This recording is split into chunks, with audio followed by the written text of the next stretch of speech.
প্রশাসন এসে পিছনের 6টা মাইক বন্ধ করে দিছে, কনসার্টের ডিস্টার্ব হবে। আমি বলেছি সব মাইক চালাও, কনসার্টের জন্য কোরআনের মাহফিল বন্ধ হতে পারে না। আমরা সংঘাত চাই না, কিন্তু আপনারা চরম বেয়াদবি করেছেন। তা আগে যারা ছিল তাদের মধ্যে আর আপনাদের মধ্যে পার্থক্য কোথায়?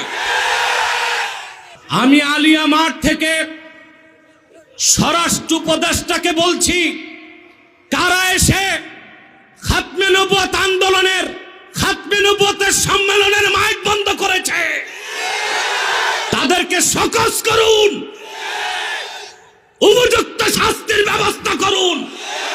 বাংলাদেশের মানুষ এইরকম ন্যাক্কারজনক দৃষ্টতা মেনে নিবে না ভবিষ্যতে আরেকবার। আপনারা জানেন আজকে সিলেট মহানগরে দুই পাশে 2টা গানের কনসার্ট হচ্ছে, আর এখানে আল্লাহর কোরআনের মাহফিল হচ্ছে। যারা আসহাবুল ইয়ামিন, জান্নাতগামী সব এসেছে কোরআনের মাহফিলে, যারা আসহাবুশ শিমাল, জাহান্নামগামী সব গেছে কনসার্টে।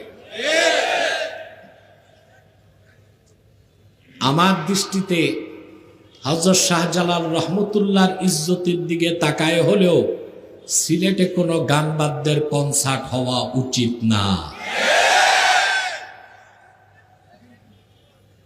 আপনি আমার সাথে একমত?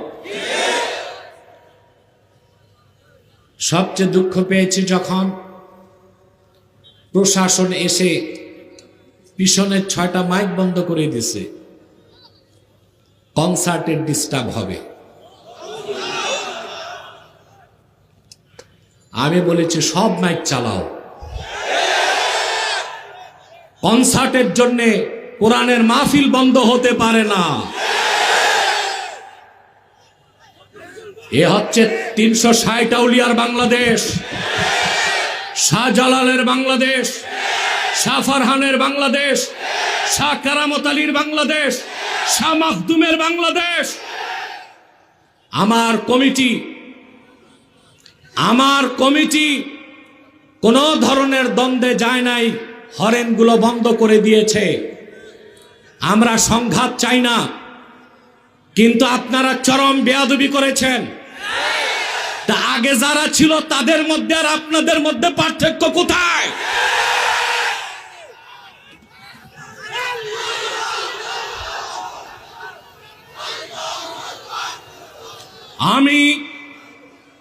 আমি আলিয়া মাঠ থেকে স্বরাষ্ট্র উপদেষ্টাকে বলছি, কারা এসে খাতমে নবুয়ত আন্দোলনের, খাতমে নবুয়তের সম্মেলনের মাইক বন্ধ করেছে, তাদেরকে শোকজ করুন, উপযুক্ত শাস্তির ব্যবস্থা করুন।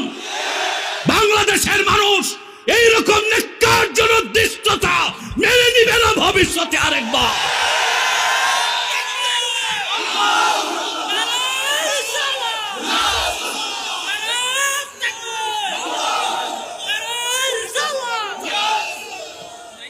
আমার ভাইরা,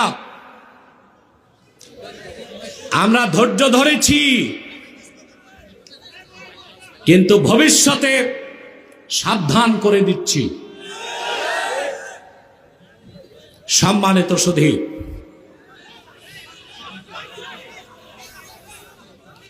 বসে যান। আমার ভাইরা, আমি যারা এই কাজ করেছে ঘৃণা প্রকাশ করছি তাদের এই কাজের। দোয়া করি আল্লাহ তাদের হেদায়েত করুক, আর হেদায়েত কপালে না থাকলে আল্লাহ যেন পানিশমেন্টের আওতায় নিয়ে আসে। সম্মানিত সুধী, আপনারা যা এসেছেন এখানে আসার পেছনে পার্থিব জাগতিক কোনো স্বার্থ আছে? আমরা এসেছি আল্লাহ তার হাবিবের রেজামন্দি হাসিল করার জন্য, অন্য কোনো উদ্দেশ্য আমাদের। এখানে এসেছেন প্রতি শ্বাসে 10টি নেকি পাচ্ছেন। আলহামদুলিল্লাহ বলুন।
বসুন, বসুন। সম্মানিত সুধী, আপনারা ধৈর্যের সাথে বসুন। আমরা আমাদের বক্তব্যকে স্পষ্ট করে দিয়েছি, বাকিটা প্রশাসন দায়িত্ব নিবে। ডানে বামে কেউ দাঁড়িয়ে থাকবেন না, বসে যান।